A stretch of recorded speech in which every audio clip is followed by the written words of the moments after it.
Texto sagrado, Neemias capítulo 8, versículo de 1 a 12, diz assim: Quando chegou o 7º mês e os filhos de Israel já estavam morando nas suas cidades, todo o povo se reuniu como um só homem na praça diante do portão das águas e pediram a Esdras, o escriba, que trouxesse o livro da lei de Moisés, que o Senhor havia ordenado a Israel. Esdras, o sacerdote, trouxe a lei diante da congregação, composta por homens, mulheres e todos que eram capazes de entender o que ouviam. Era o primeiro dia do 7º mês.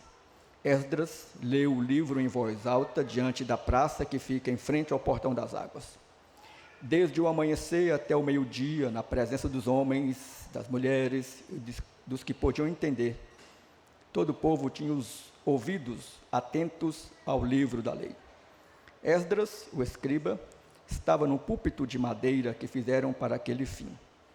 Estavam em pé ao lado dele, à sua direita, Matitias, Sema, Anaías, Urias, Ilquias, Maacéias, e à sua esquerda estavam Pedaías, Misael, Malquias, Hassum, Rasbadana, Zacarias e Messulão. Esdras abriu o livro à vista de todo o povo, porque se encontrava no lugar mais elevado do que todo o povo. Quando abriu o livro, todo o povo se pôs em pé. Esdras louvou o Senhor, o grande Deus, e todo o povo, levantando as mãos, respondeu: Amém, Amém. Inclinaram-se e adoraram o Senhor com o rosto em terra. E Jesua, Bani, Serebias, Jamim, Acube, Sabetai, Rodias, Maacéias, Quelita, Azarias, Josabade, Hanã, Pelaías e os levitas ensinavam a lei ao povo, e o povo permanecia no seu lugar. Eles iam lendo o livro da lei de Deus, claramente, dando explicações, de maneira que o povo entendesse o que se lia. Neemias, que era o governador, e Esdras, sacerdote e escriba, e os levitas que ensinavam o povo, disseram a todos: Este dia é consagrado ao Senhor, nosso Deus, e por isso vocês não devem prantear nem chorar, porque todo o povo chorava ouvindo as palavras da lei. Então lhes disse: Vão para casa, comam e bebam o que tiverem de melhor, e mandem porções aos que não têm nada preparado para si, porque este dia é consagrado ao nosso Senhor. Portanto, não fiquem tristes, porque a alegria do Senhor é a força de vocês. Os levitas tranquilizaram todo o povo, dizendo: Acalmem-se, porque este dia é santo, não fiquem tristes. Então todo o povo se foi para comer, beber, mandar porções aos que nada tinham e fazer uma grande festa, porque tinham entendido as palavras que lhes foram explicadas. Vamos orar? Pai, nós estamos diante da Tua palavra, que é viva, palavra que molda os nossos corações, o nosso modo de viver, de forma que nós possamos aqui, ó Deus, testemunhar do Senhor, proclamar a Tua palavra, fazer diferença em um mundo tenebroso, um mundo que está em trevas, e que, ó Deus, Tu és a resposta para todos aqueles que encontram-se, ó Deus, condenados ao inferno. Por isso a nossa responsabilidade é muito grande de servir ao Senhor com integridade e alegria de coração. Oramos no nome de Jesus. Amém. Este livro foi escrito no período pós-exílico babilônico, depois de Deus organizar esse povo como nação de Israel, e de forma contumaz esse povo quebrava todas as regras, mandamentos e lei do Senhor. E por causa disso, não tendo como exemplo o cativeiro do Reino do Norte, este povo, Reino do Sul, eles tentaram a Deus, até o dia em que Deus, por meio dos profetas, anunciou que aquele reino também iria para o cativeiro. 70 anos de cativeiro, longe da sua casa, família, exilados, e no retorno para Jerusalém, eles chegam diante de um cenário de caos. A cidade estava destruída, o templo estava destruído, a terra, durante 70 anos, não fora cultivada. Então, tudo era um verdadeiro caos. E Deus agora começa, mais uma vez, na sua misericórdia, graça e amor infinito, a reorganizar este povo, para que este povo pudesse, mais uma vez, honrá-lo por meio das suas vidas.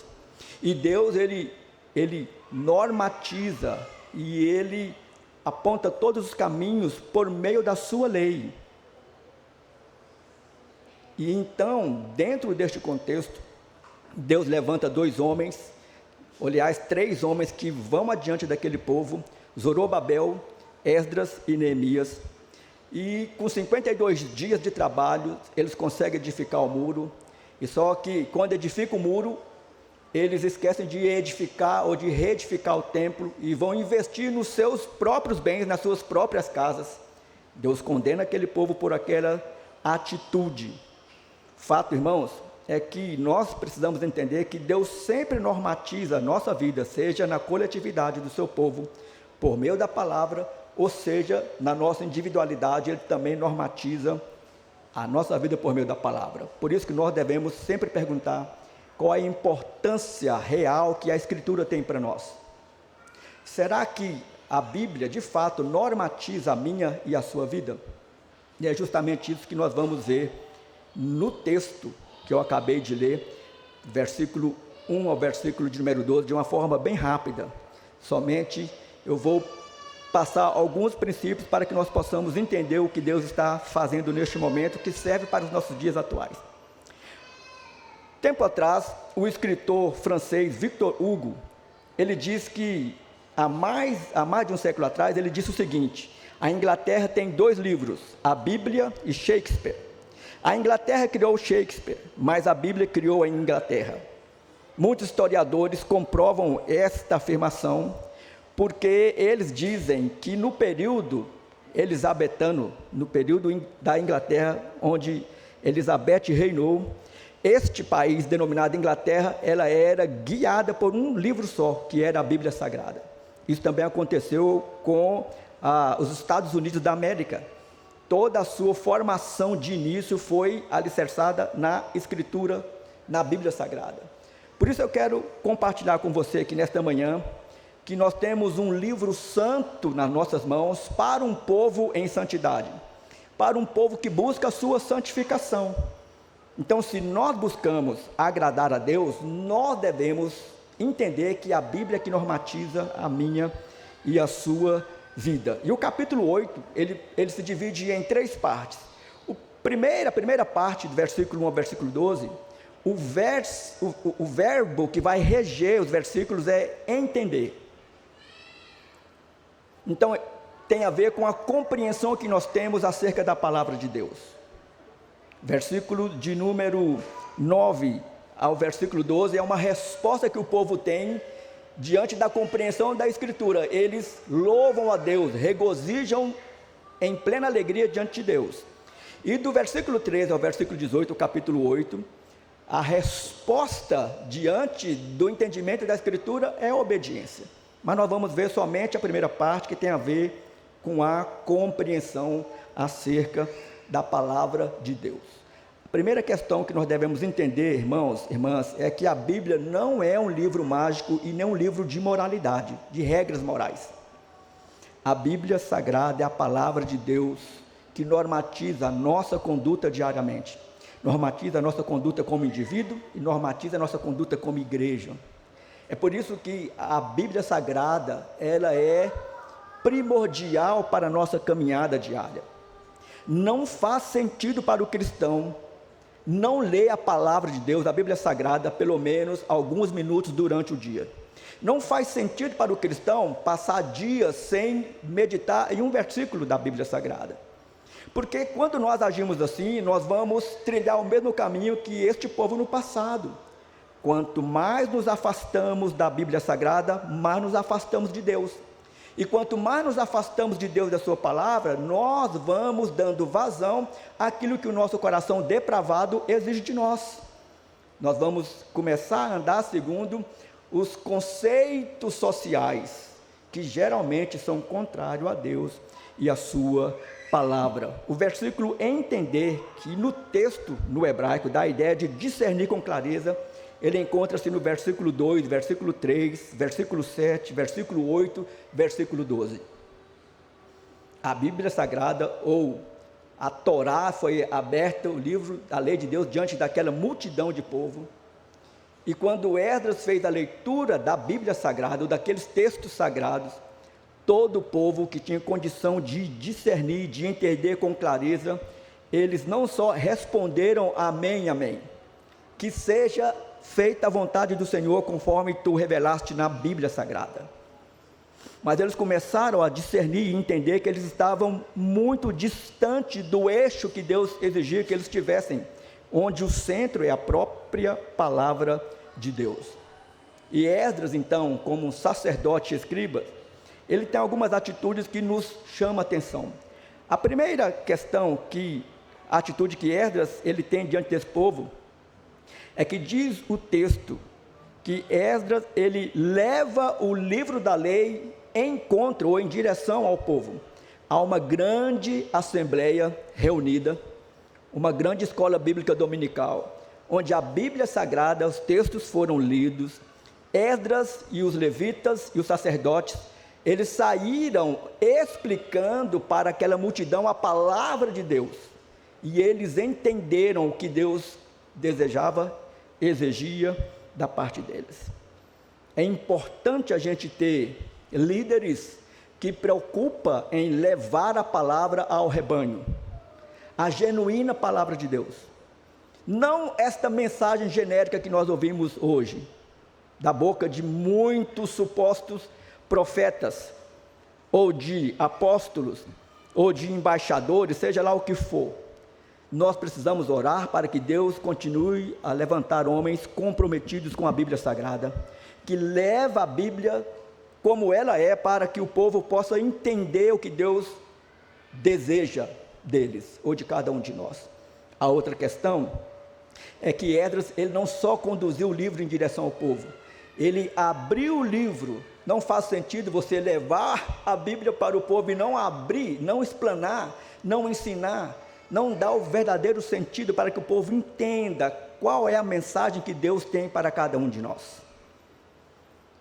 Então, a atitude de Esdras deve ser a mesma atitude que a gente, que é a nossa atitude.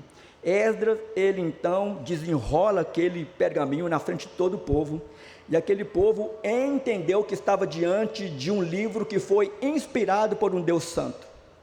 A reverência do povo em dizer amém e se prostrar com o rosto em terra, não é em reverência somente ao livro sagrado, mas é uma reverência àquele que inspirou o livro. E nós temos que ter essa consciência. Quando nós abrimos o texto sagrado, irmãos, nós não estamos diante de um livro qualquer, nós estamos diante da palavra de Deus. Deus, o Deus Trino, ele se revela a nós por meio da Bíblia Sagrada. É por isso que nós devemos ter este livro na mais alta consideração. É ele que normatiza a minha e a sua vida. Além disso, além dele levar o livro ao povo, de abrir o livro, ele agora vai explicar pormenor, de uma forma detalhada, aquilo que estava no texto que foi lido. E aquilo fazia muito sentido para aquele povo que estava retornando do cativeiro, porque muitos daqueles viveram a maior parte da sua vida em uma terra distante, mas agora de volta para a sua terra natal, a terra dos seus pais, eles começam a entender que se eles não caminhar de acordo com a ordenança de Deus, eles novamente sofrerão as sanções de Deus. E sofreram. Às vezes nós condenamos a atitude deste passado, sem olhar para a nossa conduta diante de Deus no tempo presente. A Bíblia Sagrada, ela é por demais importante para o nosso dia a dia. E nós vamos entender, irmãos, o quanto Deus ele é organizado na sua gestão, da criação e da igreja. Deus é extremamente organizado. Então, tudo o que foi estabelecido para que essa criação funcionasse de acordo com o desejo de Deus, e que a igreja, ela trilhasse o caminho apontado por Deus, precisou-se de organização. Só que a organização não pode estar destituída da palavra de Deus. A palavra de Deus é que normatiza o todo, para que a gente possa entender o que a Bíblia exige de nós, para que possamos andar de forma que possamos agradar o coração de Deus. Por isso, 3 aplicações rápidas para você e para mim. Primeiro, é que nós devemos dar o verdadeiro valor à Bíblia Sagrada. Nós precisamos dar o verdadeiro valor que a Escritura merece. E está com microfonia aqui. Segunda aplicação, não basta somente ler a Escritura, se faz necessário entendê-la, compreendê-la, para que nós possamos torná-la prática na nossa vida diária, nas nossas condutas, seja ela na esfera do individual ou do coletivo. Terceira aplicação, não basta somente tê-la, a Bíblia, em casa, ou no trabalho, ou dentro do carro, ou no smartphone, ou no computador, ou no seu tablet, seja em qualquer lugar que for, que seja. Não faz sentido você ter esta Escritura em qualquer local próximo de você e não fazer uso da mesma. Não faz sentido. Então a Bíblia é o seu livro diário.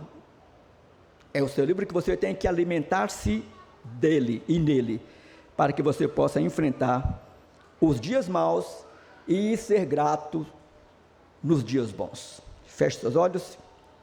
Vamos orar no nome de Jesus. Pai, nós queremos no nome de Jesus agradecer-te pela tua palavra que fala conosco, que normatiza as nossas condutas. Por isso nós queremos pedir que o teu povo, ó Deus, a partir deste ano, comprometa-se com a tua palavra, de fazer a leitura anual da tua palavra, da Bíblia Sagrada, para que eles possam a cada dia entender, discernir claramente o que o Senhor requer de cada um de nós. Assim nós oramos no nome de Jesus. Amém.